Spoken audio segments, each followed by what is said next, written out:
If you have fibroids and you feel like you're doing everything right, but you're still not making a lot of progress in your journey, or you're still having the same issues and symptoms, this video is going to be for you.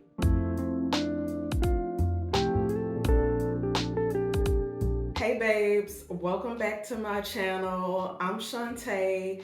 I am a wellness strategist and a wellness blogger, and I share tips and information to help you have better hormone health, better gut health, and I share my journey with fibroids. So if that is something that you're interested in, if any of those topics you feel like you need help with, make sure you hit the subscribe button and like this video. Today I'm sharing the common habits that I find that actually make fibroids worse. Some of these are really going to surprise you because they're not as talked about in your wellness journey, but these are going to be super helpful in helping you resolve maybe some fibroid symptoms that keep persisting, or maybe you just can't seem to make progress. Let's jump right into it. You've probably heard that you should avoid certain foods, maybe even go on special or specific types of diets if you have fibroids, but this can actually be a little bit more complex. There's a lot of general information out there about what you should and should not eat if you have fibroids, even some on this channel. However, my first tip for habits that might be making your fibroids worse or stopping your progress is that maybe you are not eating the proper diet for you. I know, especially in the fibroid community, there's a lot of conversation about being vegan. I've actually even heard a couple people talk about like doing the carnivore diet and how that's helped them. However, what you eat is going to be a more specific thing to you. So sometimes if you find that you are stalling out or not making progress, it could be because of some type of nutritional deficiency that you might have, or some other kind of deficiency that you might have that might be missing in your diet. What might work for someone else might not work for you. Being vegan might work for someone else. Being vegan might not work for you. So it's very important to have someone, whether it's a health coach or your doctor, any kind of professional like that, to help you get a better understanding of what your body needs and nourish your body in the way that it needs. And before I go any further with this video, I forgot to give my disclaimer up front. Nothing in this video is medical advice. I'm simply sharing my experience and educating you based on my experience. Always consult your wellness or medical professional. Now, back to the tips. Tip number 2 is not tracking your cycle. If you have any kind of condition, whether it's fibroids, actually, whether you have a condition or not, tracking your cycle as a woman is super important. Tracking your cycle is going to help you get clues about what is going on with your health. And I would say tracking your cycle is just one of the most underrated, underutilized, under talked about things that you can do for your health and things that you can do to gauge your health. So please, if you are not already tracking your cycle, I think I actually have a cycle tracker that you can sign up for my email list and it'll send you a cycle tracker. So I will drop that in the comments. But be sure to track your cycle because this is going to help give you more information about what might be going on with your body and more clues. And you can actually take these clues to your wellness provider, to your gynecologist, or even your primary physician so that you guys can collaborate and get more information about what is going on with your body. My third tip is probably going to surprise a lot of people, but one of the biggest things that I see women doing that is wreaking havoc on their hormones is actually over exercising. Now, this is a little complex because it can look different for everyone depending on what your physical capacity is. If you are doing high intensity cardio every single day, if you are lifting heavy weights every single day, there is a good chance that you are doing damage to your hormones. And let me make sure I clarify that this is for cycling individuals. So if you still have a menstrual cycle, I'm talking to you mostly. I'm not an expert in menopause, so that can be a little bit different. But if you are still a cycling individual, you need to be more mindful about how frequently you are exercising and how much you are exercising. Too much exercise can actually add stress to the body. It can stress your body out. And so, the last thing that we want to do, especially for our hormones, is to stress our body. Now, on the flip side, the next habit might be for someone else that you are not exercising enough. You are not getting up and moving enough.